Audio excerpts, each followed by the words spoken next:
Okay ये band कैसे फट गई? The longer our obsession with horror movies lasts, the more we learn about subgenres, film connections, and the different creative skills necessary to make a great horror movie. We start to notice trends, the motivations behind those trends, and what was happening in different parts of the world at specific times, as far as horror is involved, right?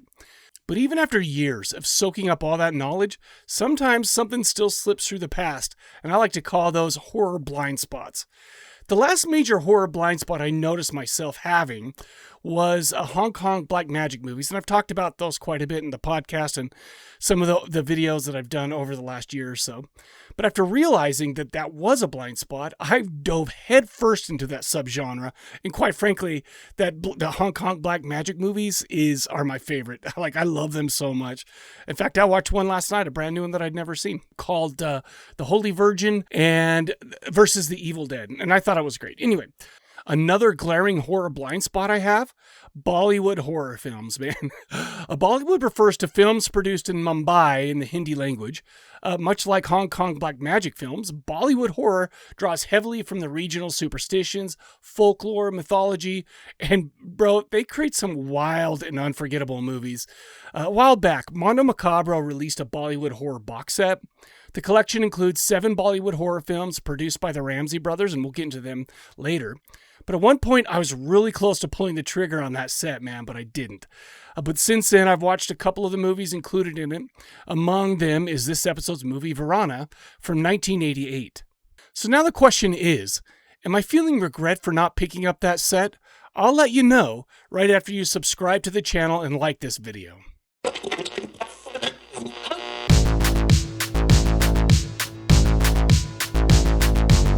So I'm not going to get too deep into the overall history of Indian horror movies, but I will say that they've been around since the 1930s and have been a significant part of the Indian film industry for decades. Early Hindi horror blended gothic mystery, reincarnation themes, and Indian folklore, but it wasn't always treated as a major commercial genre. Bollywood horror existed before the Ramsay Brothers were on the scene, but the Ramsay Brothers really kicked horror up a notch, making it a viable commercial force in the 70s, 80s, and even the 90s. Much like what was happening across the globe during that period, they were creating low-budget horror films and turning them into box office gold. What made the Ramsay Brothers stand out was that they gave Bollywood horror a recognizable identity. Their films were filled with fog-covered graveyards, crumbling haunted, homesteads, things like that, rubber-suited monsters, occult rituals, tantrics, which, by the way, I learned what that is. It's not just about the book that you would look at when you're going to the back of media play and, ooh, tantric book, let's look at the pictures. No, but it's not just all that. They had curses, possession, eerie synth-heavy soundtracks, and awesome posters, man.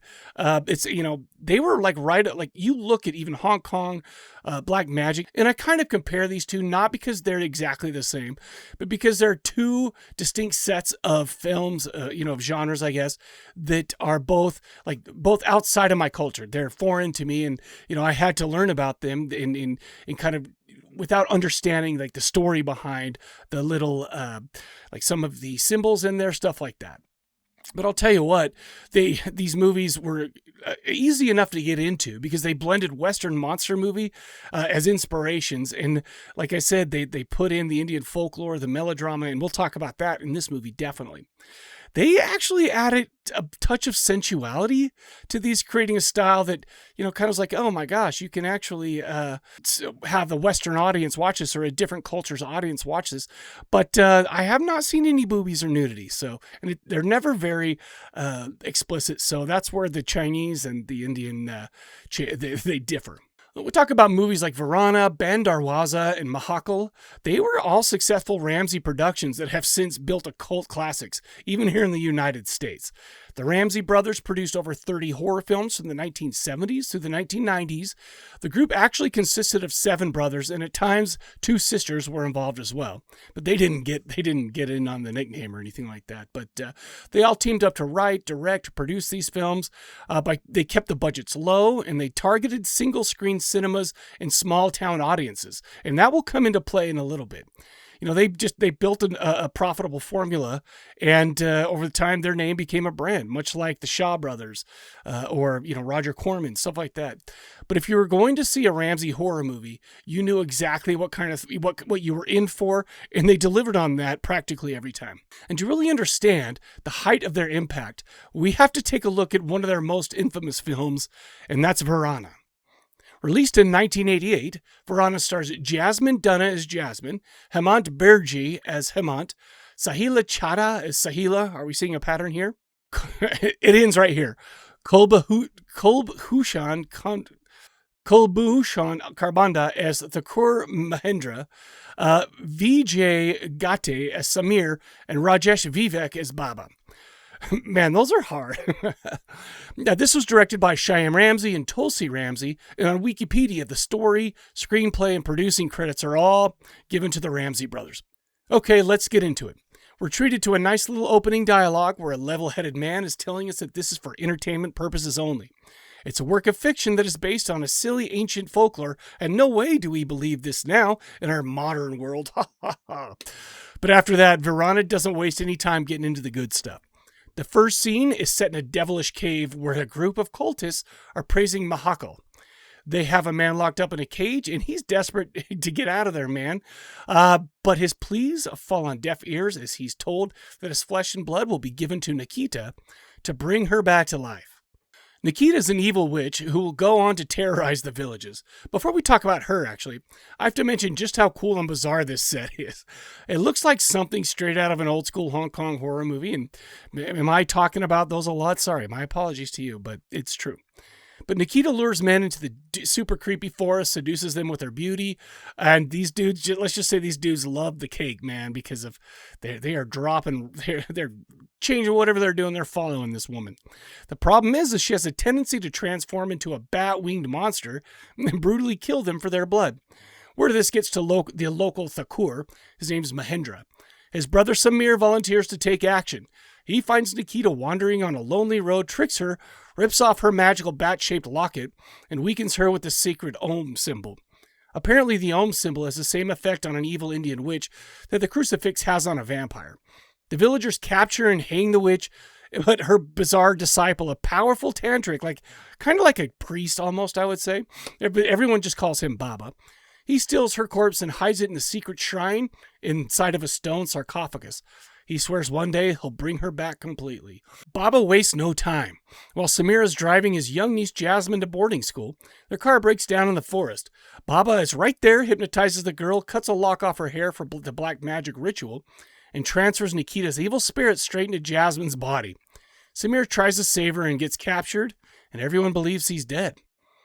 Baba, the bad guy, returns the now possessed Jasmine to the Thakur's home and tells everyone that Samir died in the storm. Over the next few years, the witch inside Jasmine starts showing her true face in secret ways.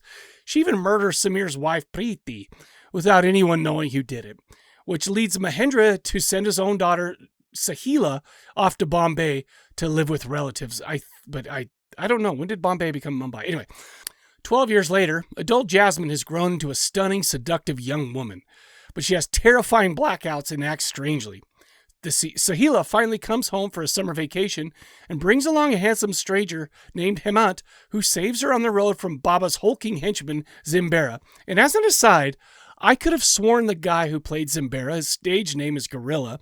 By the way, that's what he went as. That was his nom de plume for all these Indian movies. But his really name is Rampal Singh Mullik. I could have sworn that this guy was the great Kali. It turns out they're not the same guy, but man, the resemblance is wild. Most likely having to do with some kind of acromegaly.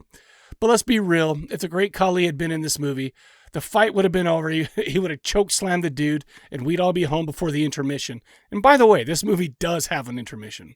Almost immediately, a new wave of gruesome murders hits the village. Men are found torn apart. Sahila and Hemant start investigating and quickly realize something is horribly wrong with Jasmine. Their search leads them straight to Baba in the forbidden, deserted place called Veerana, where Baba is preparing for a final ritual. His plan?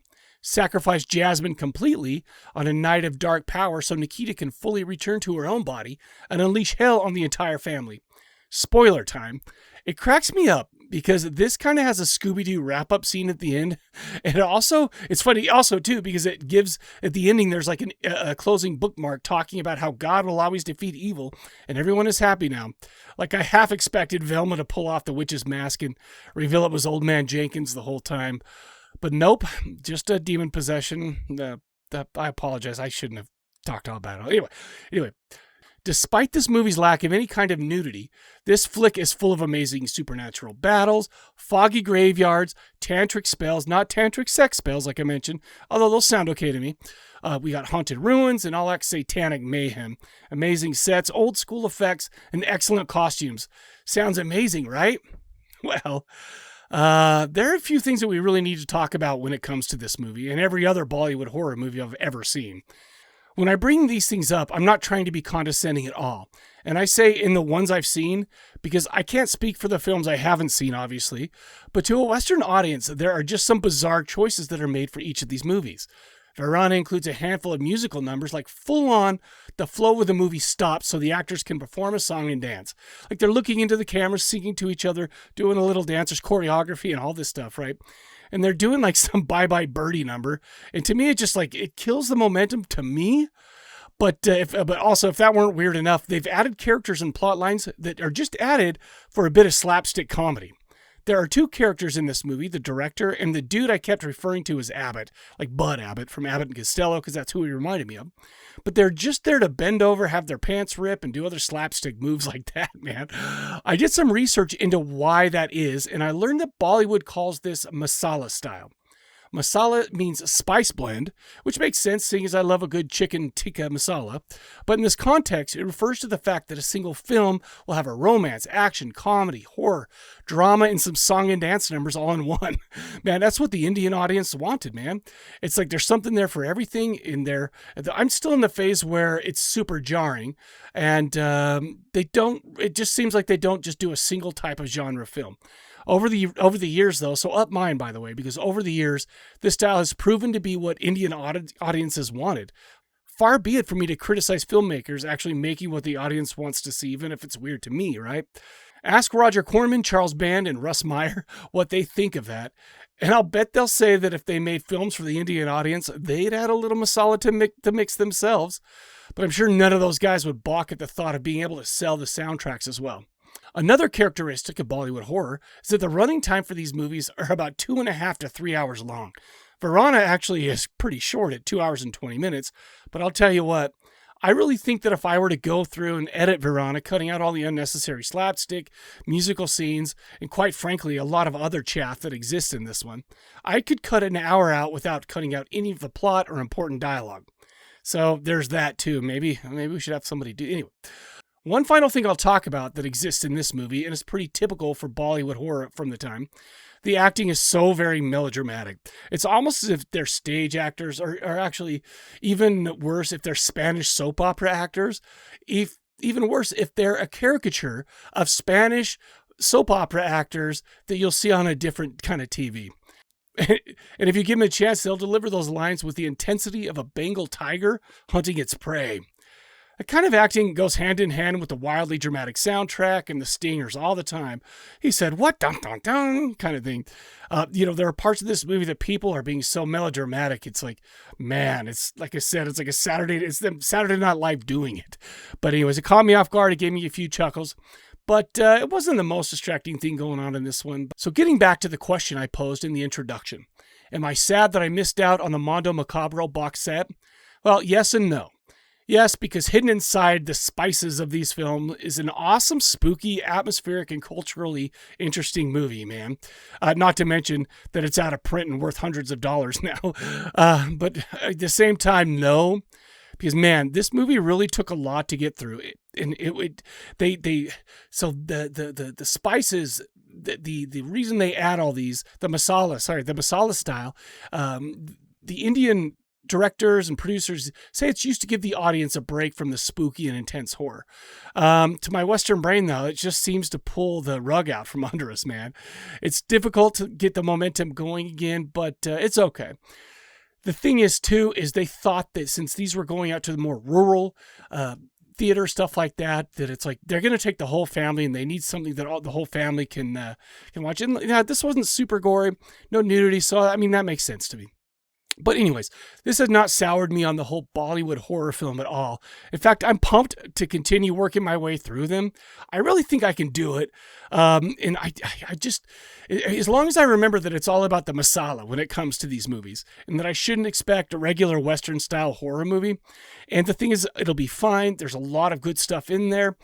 Oh yeah, I don't know. I don't want to be like what was that? Was that VidAngel or something that edits out all the dirty parts if you're watching, if like streaming a movie or something like that. Maybe if there was a Bollywood angel that went and just created a specific horror movie. I know you guys are all yelling at me now, but anyways, that's all I got for this one. Again, make sure to like, subscribe, and give me some love by visiting thecorpsecollective.com. Thanks for watching, and I'll catch you guys later.